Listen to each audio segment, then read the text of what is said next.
Here's a look at the 8 things you need to know today. Flooding hit several area communities for the third year in a row. Community members in the townships of Bergen and Shelby were cleaning up once again after flooding from last night's storm. Local officials from those neighborhoods say the problem can be fixed, but as News 8's Jordan Fremstad found out, those communities say they need more help from outside agencies. That's right, Lisa. The community of Bergen and Shelby near Old Highway 35 in Goose Island continues to be a hot spot for flooding. Now, officials from these two communities say they need to redesign that area to force the water to flow into the Mississippi River, but they're having trouble getting anything accomplished. Yep, that's another day. It's the same song, but a different verse for Tom Nedvedek. Not happy. Though it's hardly music to his ears. That's it. I don't think I should say how I feel. 2007, 2017, 2018, and this year, all resulting in water in his basement. What do you do? You know? This hasn't been as bad as past years, when the water was so high the freezers in his basement were floating. So this year it wasn't so bad, so they're not floating. So that's the bright side, huh? But after 3 years in a row of this chorus, Town of Shelby Chairman Tim Candle says their frustration has reached a new level. Yeah, here we are again, back again. The town chairs of Shelby and Bergen want to place a culvert under the road and railroad tracks that would help carry the water to the Mississippi River. Which is a cement, basically looks like an open box, has better flow through it.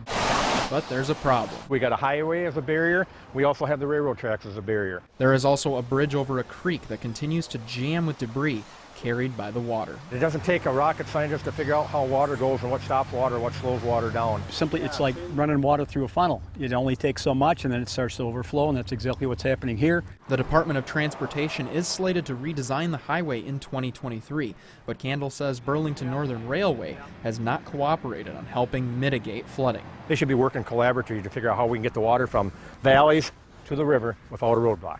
However, officials with BNSF say they don't believe they are part of the problem.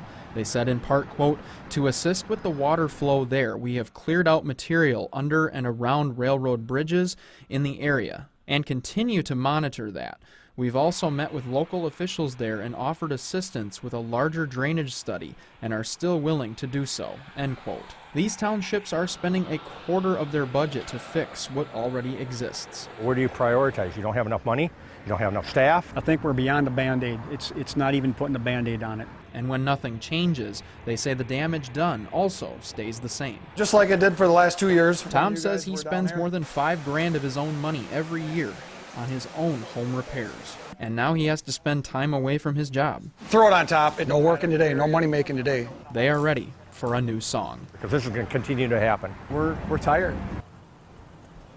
Now, they do have some projects in the works to get more of those cylinder culverts that they put underneath the road to try to divert some of that water, but without that larger culvert, they say this is just going to continue as soon as we get more rain, and that seems to happen almost weekly now. That's so tragic. All right, thank you so much. Now, also, are there any road closures up in that area? Yep, they do have a couple road closures. Hilltop Road is one of those roads, so if you're traveling in that area, don't go over any roads that have water on them.